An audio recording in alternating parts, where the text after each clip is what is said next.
I was going to discuss the fullbacks today, the Masuaku, Aaron Cresswell. You know, I've been doing the individual videos, discussing the players one at a time. Well, I thought I'd just lump Masuaku and Cresswell in on one video. And I phoned up Mike and I said to him, can you give me your opinions on the fullbacks? And he said, oh, yes, please. That's sort of my favourite subject. So we've got a video inbound from Mike, which was going to be today's video. But something's annoyed me a little bit, which I want to discuss now, which is in the thread title, which I will discuss the Duffy transfer, and in fact we're looking for a centre-half. But it's the Felipe Anderson stuff. And yes, I know we've already discussed Felipe Anderson, but the story's moving stealthily. And I just want to know, I want to let people know you've been rumbled, all right? I've rumbled you, basically. So Mike will be on tomorrow with myself. We'll both be discussing fullbacks in tomorrow's video. And I think the people have also spoken. They definitely want Mike's face superimposed on something interesting. It seems that it might possibly be the Joker. But anyway, so yeah, we'll do that tomorrow. In terms of Felipe Anderson, I've noticed a slow crawl. I said by stealth, a slow crawl of the tactics. Not quite the full tantrum. Not quite the full Arnautovic or all the toys going out the pram, the dummy being spat out. Not spat out, but it's more being dribbled out, the dummy, if you would prefer the expression. Slowly, bit by bit. So first of all, we find out that Felipe Anderson is not totally happy. He lets it slip. His brother says something. Again, not the full Daniel Arnautovic, but it's leaked. It's leaked to the Brazilian press. Then we find out through Italian sources that Felipe Anderson isn't happy. The Italian press let us know Felipe Anderson isn't happy. Then the rumours start to get leaked this end. And nothing big has happened. Don't get me wrong. Right? Don't get me wrong. Nothing big has happened.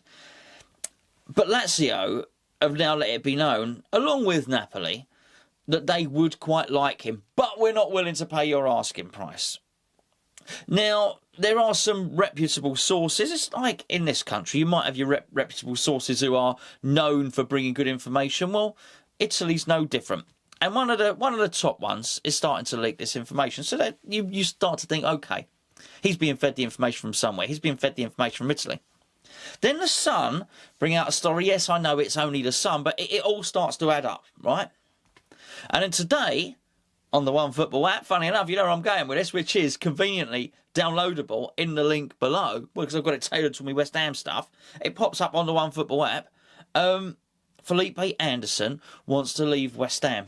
And this has just annoyed me, right? Because I can see the tactics.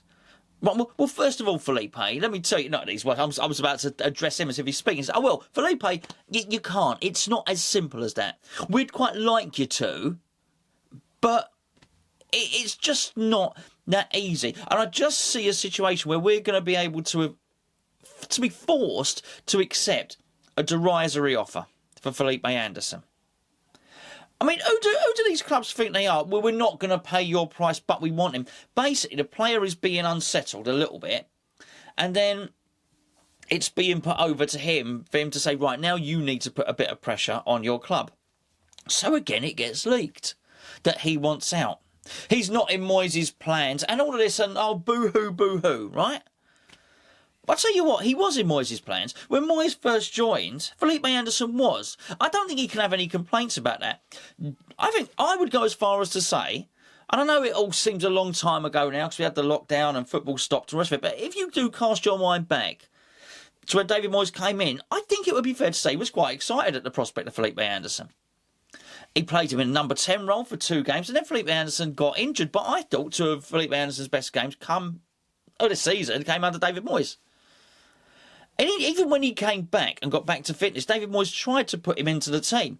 There's only one reason that Felipe Anderson ain't in the West Ham team, and it ain't because he's down the pecking order and because David Moyes don't fancy him. The one reason is because his performances weren't good enough. He didn't look like he could be bothered. You don't run, you don't play. We know this. He wanted commitment. And there were certain people showing the way.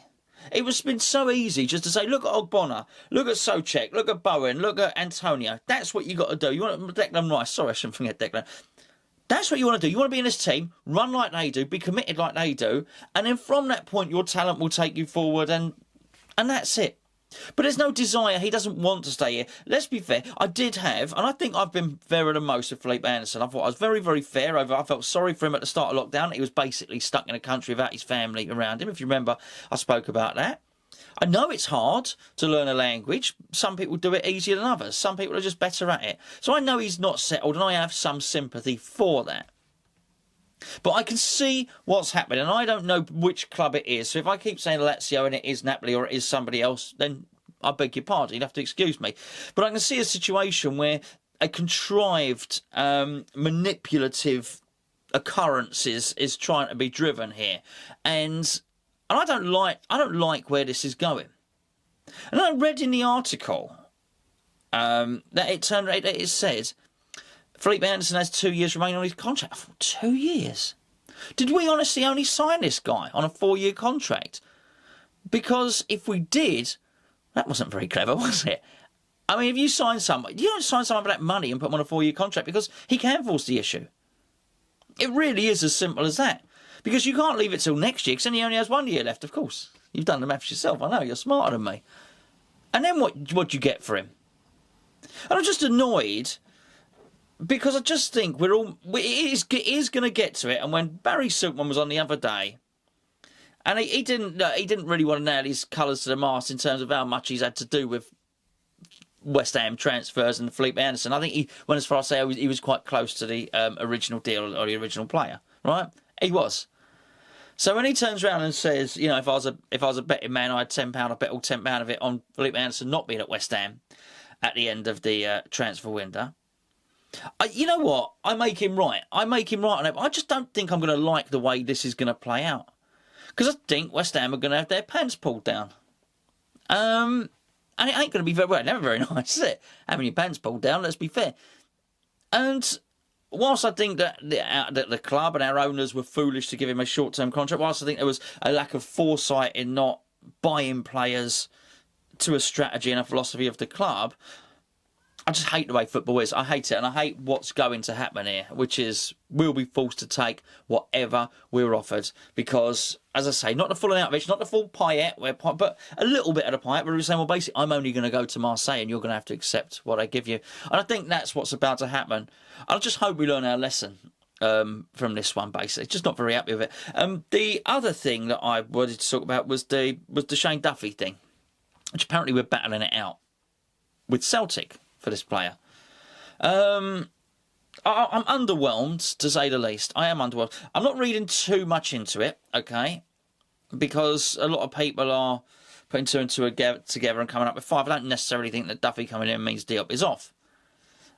I think Moyes thinks he needs an additional centre-back. Does it mean that Balbuena's off? I just think your chances, your ability to pick and choose who leaves your club at the moment are so diminished, it's unbelievable. I don't think anybody is. We're not in a position to say, oh, we'll get Duffy in and we'll just flog Balbuena. Who's to say anyone's going to come in and buy Balbuena? There's not a lot of transfer activity going on, as we've discussed in the past.